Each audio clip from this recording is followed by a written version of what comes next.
one of the most famous Earl Young buildings in town. I did, I can't remember, there were 8 different scenes. Harsha House is one, I think. No. Anyway, I did 8 because I used them as service plates. Okay. And on my dining room table, and it only seats 8 people, so I did 8. Yeah. But then the Harsha House asked me to do one for them. Ah. That was not mine, that was theirs. Okay. And but they all were sold, of course, immediately almost, because they were so limited in edition, and people still love them to this day. Once in a while, you'll see one advertised for sale. Uh-huh. And people will call me and say, "How much should I ask for it?" And I said, "I don't know. Yeah. I know what I sold them for, but they've gone up in value because they're so limited." Exactly. And Have you seen them on eBay? No, I didn't know that. I didn't. I wouldn't. I would wonder if they were there. I'd be curious to go and look and see if they were. I had no idea. Yeah. But I still have mine. Yeah. And I'm sure people still enjoy them. It was fun doing it. What are some of the other things that you brought into your shop that you think were unique like this? Well, I traveled a great deal buying for the shop. I loved going to Europe. It was just great fun because it was half vacation, half buying trip, trying to find things for the shop that in Charlevoix.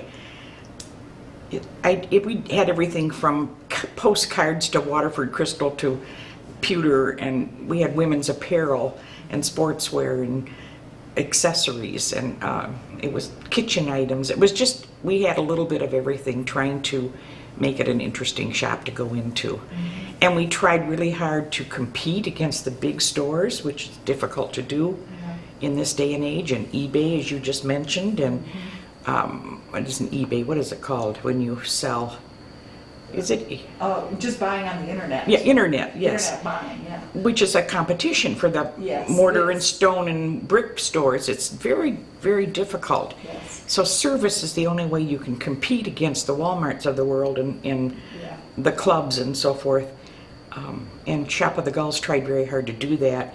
We had a bridal registry also, and had the brides come in and register and gave the brides a gift. And I can remember one time I kind of went overboard, some people thought, because I said to the bridal family, "If there's anything I can do to help, just please call me." Well, I got a call that the groom was from Europe, and all these people from Europe were coming, and they couldn't find any more hotel rooms in Charlevoix because I think it was Art Fair weekend. Oh my goodness. So I said, "Well, I've got an empty bedroom upstairs. I'll be glad to have somebody." So I ended up with the priest of the wedding in my house.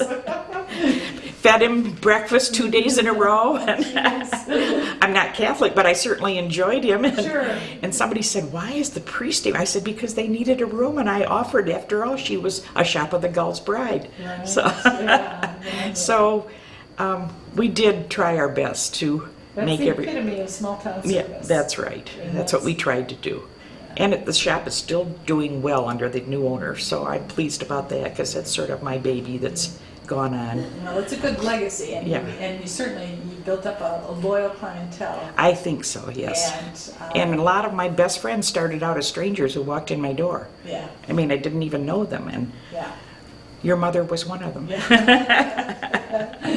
And you were one of the brides. Yes, I was. Yeah, I remember. I think you were one of the first places I ever saw Vera Bradley. Yes, Vera Bradley is a wonderful line. Yeah. They do marvelous breast cancer crusades. Vera Bradley gives back so much. And the woman who owns it is a good friend of mine, because I found her at market and started carrying it.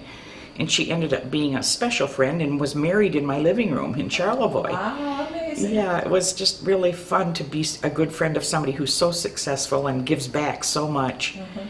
And now she's even doing Vera Bradley bed and breakfast in Florida. Oh my goodness. Vera Bradley, and furniture and bedding, and Yeah. Drexel's making Vera Bradley furniture now. And so they've gone way beyond the purses and luggage that she just did originally. Well, I've been happy to see that it's something that's caught on with the younger women. And The it's college neat. kids, high school kids, And the grandmas. And yeah, exactly. It's a tradition that spans all the generations. Yeah. So that's neat. Yeah, it really is. And it's fun to be a part of her world that I never dreamed when I first bought my first Sure. Vera Bradley order, you know, that Yeah. I would Yeah. end up being kind of a part of it. So Yeah. it was really fun. A lot of the different experiences you have in retail are not so happy. So I have a lot of good memories, which is why I'm happy that I could turn it over at a good time for me. So Yeah. So I hear you say advice to anybody who would be a retailer. Obviously, one is service. that's the biggest one. Is that the What you biggest can, one? absolutely, the more you can do for the customer, the more loyal that customer will become to you. Okay. And it's hard sometimes to compete, but service, the big box stores, they don't know your name, they don't care about anything, just to get the bag out the door. Right. Where we care. Mm-hmm. We want you to be happy with what you've purchased and come back. So Okay. Can you think of anything we Well, left did out? you know Earl Young? yes, I Well, did. Tell us a little bit about him as Okay. a person, yeah. Earl was a talented, crotchety man. He was not a pleasant man to be around, but very, very talented. He started out in the early 20s, I believe, and did Boulder Park, which was a trailer park at that time. Hospital wasn't out there even. And the trailer park was purchased by Earl, I believe, and he platted out all the land into lots. And I found an old ad that sold the lots for $100 a piece. And if you were lucky, there were 10 1920-something Ford Coupes that were going to be given away if you were one of the new lot owners, geez. that you would have a chance to win these. And he started many homes out there and never finished them for years because he ran out of money. Boulder Manor, the biggest, most famous one out there, the first one you come to, stood with just the front wall for years before he was able to go back and finish it. And the same thing with the Weather Vane Inn, where it curves and has the big stone in the front of the Weather Vane Inn or motel. Yeah. That stood there for many years without a roof or a floor or anything, because he'd get started on his dream and then he'd run out of money. He was property poor, is what he was. But he loved the Weather Vane Inn, that's where his office was. And he was my landlord for 5 years, so yes, of course, I knew him well. Yeah. And as I said, he wasn't a real pleasant man to be around, but you stood in awe of his talent Uh-huh. and his ability to dream these wonderful dreams that he had and put them into reality, you know, to build them. One house up the street from me was an English house with a thatch roof, that he brought the thatch from England. Yeah. I mean, he just did unusual, and my windows are from a castle in Poland Yeah. that he found in a demolished land baron's house down in Manistee, a lumber baron. Okay. He just collected things and hid them for years. He hid stones and boulders in the lake, and then when he wanted them, he'd get a big machine and go get it, you know, and put it in place. He's famous for his fireplaces. He did unusual stone fireplaces. He created Charlevoix to look the way it does today because of his creations. People are amazed at what he's done and how he did it. Yeah, certainly it's left a significant impact. But for some reason, he just wasn't very personable. You had to drag things out of him. But Well, that seems to be the case with a lot of true artists. that's They have a right. He temperament that was is very temperamental, very separate. artistic, and very crotchety. But I certainly admired his talent. Yeah. I had to admire the man for all of the things he did for Charlevoix. Yeah. Now, did he work with the city council at all, or was he part of this? I mean, was he... That I don't independent? know. Do you feel like he was an independent person the whole time? Absolutely Yeah. independent, although I do believe he worked with the city council and was part of getting the land for our park downtown when city... Yeah, Dave Miles said that. Yes. He along with Mr. Bridge and... Yes, in fact- And Earl Young were in 1935. Back in the 30s, I think, I was told that it used to be wall-to-wall stores down there. You couldn't see the lake or the harbor at all because it was just two-story, three-story buildings. And then one or two burned, a hotel burned, I think, and a bowling alley and a couple other things. So they decided, why don't we not rebuild and make a park down there? Right. And he was very definitely a part of that. He wanted everything to be beautiful. He was very artistic in his designs of things, so they could take advantage of the land around him and the views that he built, or the views that he built so he could see the view. Everything is kind of nestled in the land as it went. He loved this area, and he loved the hills and vales, and Yeah, built so you built wanted to work with it. work with it instead of scraping it clean like so many builders do. Right. So he definitely was a part of the local citizenship of building Charlevoix. And there's lots of tales about Earl that you can tell. It would take longer than we have today, though. Okay. But he certainly will be remembered for all the things he did for Charlevoix, Yeah. more than anybody else. But you mentioned Bob Bridge, who was a mayor, and that's why we have Bridge Park. Many people think Bridge Park is because it's next to our bridge, Right. but it's really named in honor of Bob Bridge, which the DDA also did. That was another big project we did. Bridge Park was. Bridge yes. Park, because Bridge Park is the roof of the new harbor master built, but at the time was the Coast Guard building and Right. the Beaver Island boat building. Right. And that was a big project for the DDA at the time, because the transfer station is in the back of that building. We tore down the sewage building that was on the harbor. Right. Can you imagine? Right. Not the place you would want No. to live. So it had to go elsewhere. Yes, right. And it's on Lake Michigan. But we have a transfer station in the back of that Bridge Park building. Okay. Yeah. So it's transferred from there, but Now, if the homes do become part of the historical Earl Young homes, what will that do to the homeowners? Since you're a homeowner, you can tell us. the homeowners are under some restrictions. In any historical district you are. I know we really researched Ann Arbor and Grand Rapids for their historical districts, which have thrived once they became historical, because people could renovate them, but they had to renovate them in the style that they were. They couldn't change the roof lines or this sort of thing. You're restricted in certain ways, but you can do anything you want inside. It's the outside that has to remain in the historic look. And then with Earl Young buildings, of course, they'd remain the way they are. Being renovated, like I just did the new roof, and I redid it the way it was. Right. We took pictures, and they pulled the pictures up on the roof every day to see what it looked like before they tore off another patch, you know. Right. And that's what people would have to do, is redo it the way it was. On the outside. On the outside. And it would just enhance the whole community to keep the things we love and cherish the way they are. Yeah. So I'm hoping people will realize it's just to preserve and protect what we have, not to change it. Yeah. Do you anticipate that there will be a vote or something like that in order, or how does,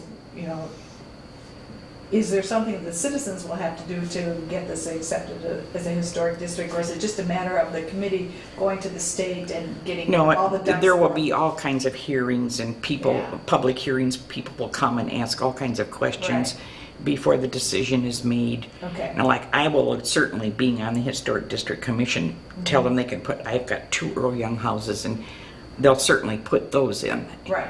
And if that's going to be just the district, that's fine with me. I want to preserve and protect them. Okay. But I'm sure that a lot of people will agree with it. Yeah. And there's tax benefits too for redoing. You get a tax credit for redoing it. Okay. If you are in a historic district. Okay.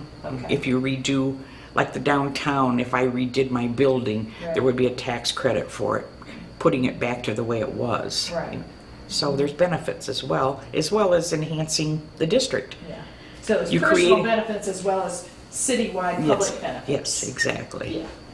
That's wonderful. So from your point of view, what do you think made Earl Young really special? Oh gosh, he was special in the way he did things, his creativity, his unusual ways of doing things, of course, were special in their own right. He would walk around with a big walking stick, and my house was planned in the sand of the beach because he didn't want anybody to see how he was planning it. And then he'd wipe it out. He just did unusual things that people would just kind of think, what is that crazy man doing now? But look what he did. He created a whole area of our town that is special. Yeah. So he was just special in many ways. But what makes the home so unique? What do you think it is, from your point of view? From my point of view, starting with my roof, it's like a shelter, like an umbrella that is calming and cozy and makes me feel safe and warm. I love it. It's my sanctuary, and just the way he built it makes me feel good. I love the leaded glass windows and the fireplaces and the window seats and the beam ceilings. It's just, you walk in and it's a good feeling. And he created that, and I've loved it all these years. So he had that vision and was able to make Yes. that vision into something. Yes, he did. He was a very special man, and Charlevoix, I hope, appreciates him for many years. Yeah, it seems that it's beginning to increase its Yes, appreciation. the Weather Vane is the most popular restaurant in town, and look at what he did there. In fact, even the roof of the Weather Vane is shaped like the wings of a gull in flight. He just had creative visions that were kind of crazy at the time, but when you look back at them, you think, wow. So how would you place him as far as architects go for homes like this? I mean, Like no other architect that I know. nobody else has ever done anything quite like this. No. People say that he's one in his own right. I mean, the way he did nothing was conventional. In fact, I keep going back to my roof, but I had to redo the roof 24 years ago. And the contractor called me at my shop and said, Mrs. Wallace, you've got to come home. It's not an emergency, but please come home. We have to show you something. So I dashed home, and he said, I just want you to see before we take this down what's under your roof. And normally there's like a plywood of some sort that is on the roof before they shingle. And I had part plywood and part storm doors. Whatever it was at the hand. workmen were laughing so hard, complete with brass doorknobs and handles. Oh my gosh. Were on my roof, nailed together to form the platform for. I mean, he did strange things. Whatever he had, he did it. Yeah. Just so the effect came what he wanted. He didn't care. So we've always laughed about my storm doors. That's a great story. Were on the roof. Yeah, that is a great story. With inspections and everything, it'd be hard to press to get away with that today. You couldn't get away with it. But 24, well, he did it. I think he did my house in like maybe 1949, 50, somewhere in there. Yeah.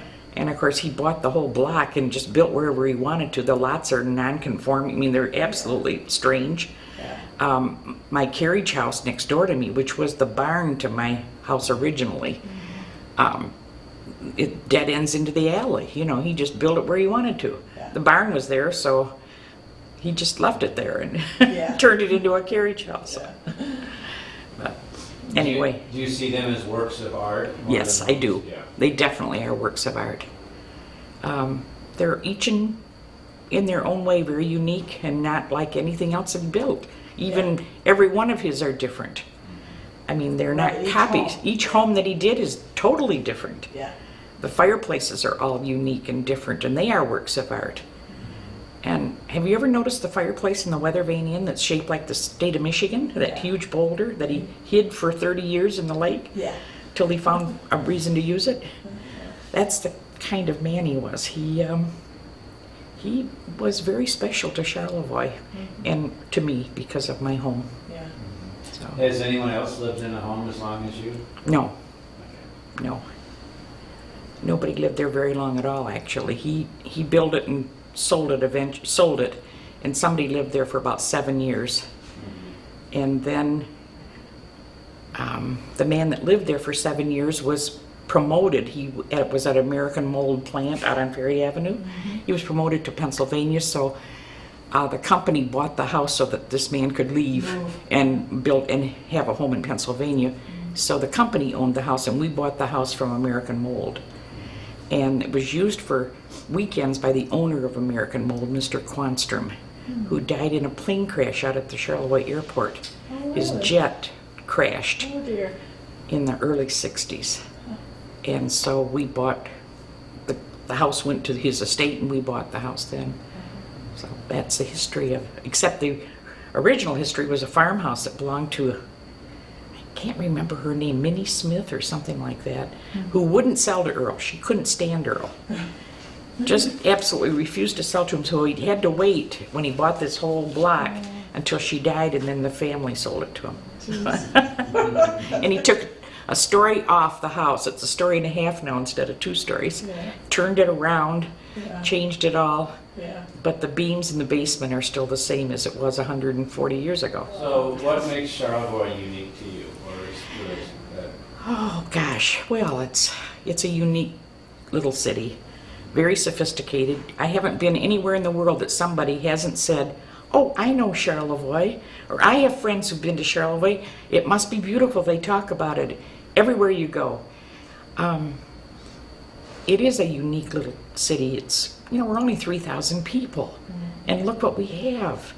This gorgeous library and the hospital and 3 manned beaches and parks and The pool. that's right, the pool. So many things for a little town of 3,000 people. We're very fortunate. I think it's very unique in the fact that everybody falls in love with Charlevoix. More so than any other city I've ever heard about, especially our size, 3,000. Of course, we go to 30,000 in the summer, but that's for 6 weeks. Right. Then we go back to 3,000 again. So Yeah. I'm glad to hear you say that the season really is a 6-week season. it is. It's a lot shorter than a lot of people Yeah. give it credit for. No, And it you have isn't. to you have to bear that in mind if you're going to try to do business here. It's very difficult Yeah. to do business in a resort town. Yeah. And when it's only 6-week season, although we have improved it somewhat. We worked hard when I was on the Chamber of Commerce Board. Our main goal way back then was to do what they called the shoulder seasons, Yeah. May, June, September, October, Right. to lengthen that season. And it has somewhat, into the fall particularly, with Apple Fest Apple Fest. and with